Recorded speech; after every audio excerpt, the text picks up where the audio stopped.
Ntabatindiye reka mbaganirire ku mugabo wahoze ari umugabo ukomeye mu ngabo zahoze ari za leta y'ubumwe y'u Rwanda ku bwa Habyarimana, ari we Brigadier General Gakwerere, umwe wafashwe mu byumweru bishize agarurwa mu Rwanda.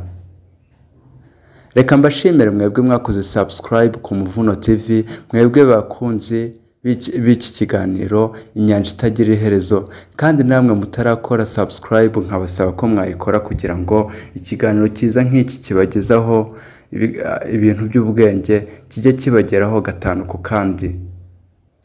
BBC iravuga yuko FDLR yemeza ko Brigadier General Gakwerere wahawe u Rwanda yari mu bakuru bayo.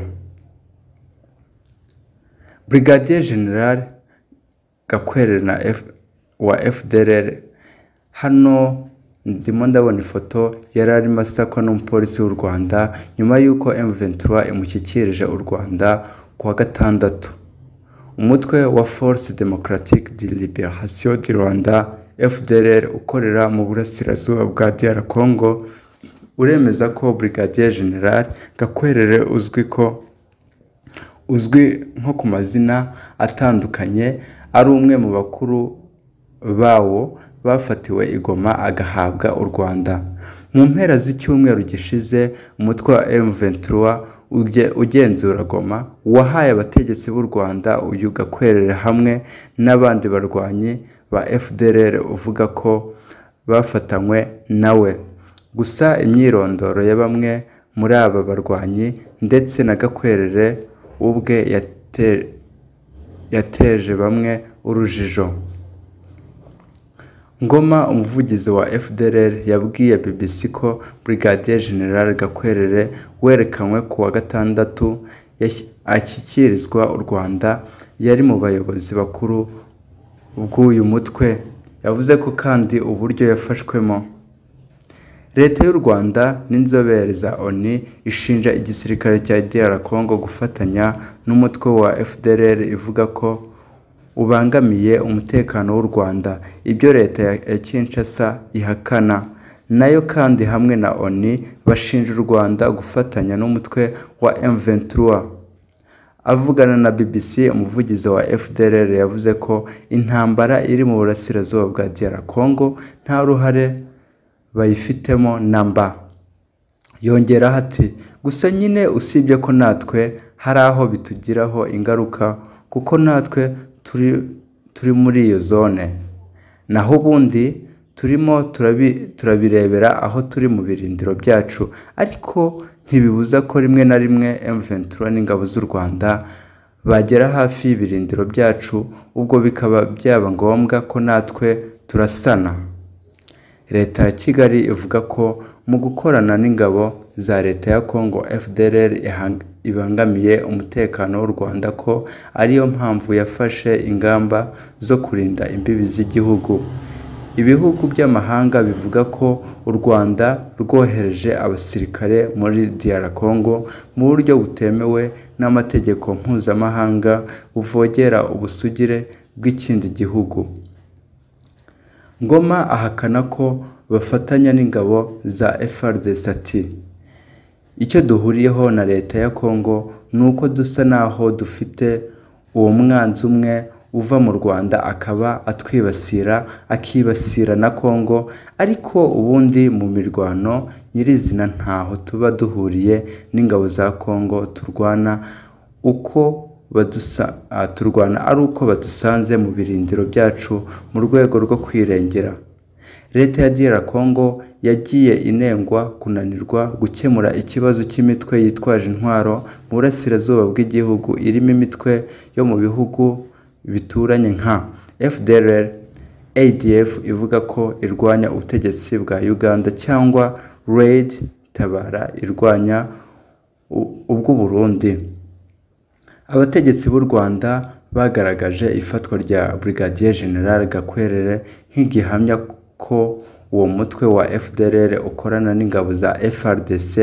Izi ngabo za leta zivuga ko ibyo ari ikinyoma kigamije gusobanura impamvu bateye igice cy'igihugu cyacu. Gakwerere yafashwe ate?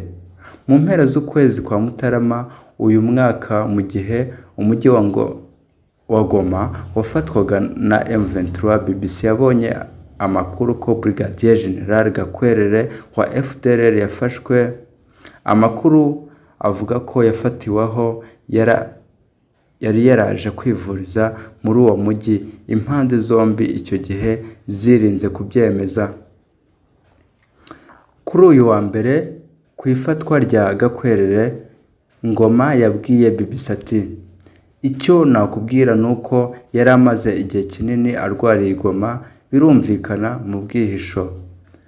Hari hashize igihe atagaragara kubera uburwayi. Uyu muvugizi wa FDLR avuga ko bakimara kumufata bamujyanye mu Rwanda, ibi ntiyerekanye ikibihamya.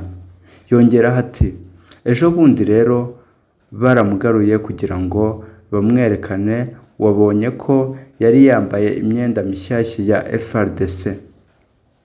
Ngoma yemeza ko muri bariya barwanyi bagera kuri 13 bahawe u Rwanda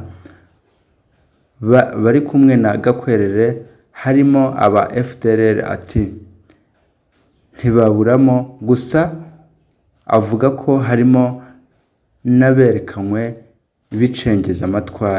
byicengezwa amatwara. Ati nk'uriya muhungu witwa Ishimwe Patrick amaze iminsi ashinjwa, amaze iminsi akinishwa mu ikinamico, amaze kugaragara muri propaganda nyinshi. Ngoma asubiramo ibyatangajwe n'igisirikare cya FARDC ko uyu Caporal Ishimwe Patrick mbere yagaragajwe n'ibinyamakuru mu Rwanda avuga ko yatorotse FDLR agataha mu Rwanda. Muri Mutarama uyu mwaka, Ishimwe Patrick yagaragaye mu mashusho avuga ko ari umurwanyi watorotse FDLR agataha mu Rwanda. Uretse kuba izina Ishimwe Patrick riri ku rutonde rwatanzwe n'igisirikare cy'u Rwanda mu bo cyashyikirijwe mu mpera z'icyumweru, BBC ntiyabashije kugenzura mu buryo bwigenga niba uyu wavuzwe mu bazanye na Gakwerere ari nawe wagaragaye mu kwezi kwa mbere ari mu Rwanda. Brigadier General Gakwerere ni muntu ki? Inyandiko z'icyahoze ari urukiko rwa Arusha rwashyikirijwe kuburanisha ibyaha bya Jenoside mu Rwanda zivuga ko yitwa Ezekiel Gakwerere mu gihe cya Jenoside mu 1994 yari afite ipeti rya Suriyetena. Itangazo ry'ingabo z'u Rwanda rivuga ko ari Brigadier General Jean Baptiste Gakwerere muri FDLR, yarazwi kandi mu mazina ya Sibo Stani na Julius Mokoko. Gusa ubu mutwe wa FDLR uremeza ko uwahawe u Rwanda yari uyu Gakwerere uvugwa. Ngoma yabwiye BBC ko mbere y'uko Gakwerere arwara yari mu buyobozi bukuru bwa FDLR.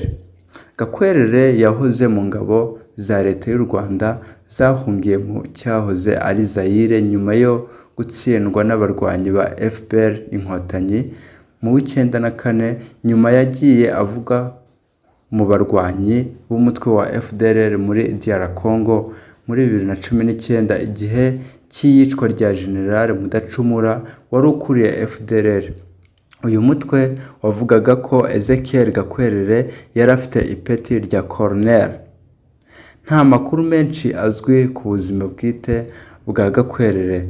Inyandiko zo muri 2010 z'icyari urukiko rwa Arusha zivuga ko Suriyetena Ezekiel Gakwerere ari mu basirikare bahawe amabwiriza na Captain Ildefonse Nizeyimana wari umukuru w'ikigo cya gisirikare cya École des Sous-Officiers ESO Butare yo kwica abatutsi muri Butare no kwica umwamikazi Rosalia Gicanda. Mu rubanza rwa Nizeyimana muri 2014 wakatiwe gufungwa imyaka 35 ahamijwe ibyaha bya jenoside n'uruhare mu kwica Gicanda. Mu kwiregura yavuze ko kuva tariki ya 18 Mata 94 yari yarasimbuwe na Suliyetena Gakwerere ku buyobozi bwa ESO Butare. Gakwerere ntabwo yigeze yiregura kuri ibi birego. Birakekwa ko ubwo yahawe u Rwanda ashobora kuzagezwa imbere y'ubucamanza akabiburana. Leta y'u Rwanda ivuga ko umutwe wa FDLR ugizwe n'abasize bakoze jenoside mu Rwanda yari igamije Abatutsi kandi abawugize bakomeje ubwicanyi ku Batutsi b'Abanyekongo basanze muri icyo gihugu nyuma ya 1994. Kuri ibi Kiwangoma yabwiye BBC ati iyo ni impamvu abategetsi b'u Rwanda bahora batanga ko iyo gusobanura impamvu ingabo zabo ziri muri Kongo. Icyaha ni gatozi igihe cyose umuntu ataracibwa urubanza. Kuvuga ngo ni umujenosidere uba wibeshye. Murakoze cyane. Yari inkuru itari ngufi kandi nanone itari ndende twagezwagaho na BBC. Gakwerere muramwumvise neza. Ikindi kandi ikintu kinshimishije bavuze yuko icyaha ari gatozi. None se niba icyaha ari gatozi ku Rwanda ruhora ruvuga ngo abaturage barwo cyangwa se abana barwo bagerageje guhungira hanze bagarutse mu Rwanda, niba icyaha ari gatozi uwagikoze akaba yahanwa, ikindi kandi utaragikoze akaba yajya mu gihugu cye akareba amahoro n'isuku birimo aricyo u Rwanda. Ese baje? Yari Ken Chris nk'ibisanzwe. Iki cyari ikiganiro Inyanja Itagira Iherezo. Murakoze, mugire umunsi mwiza.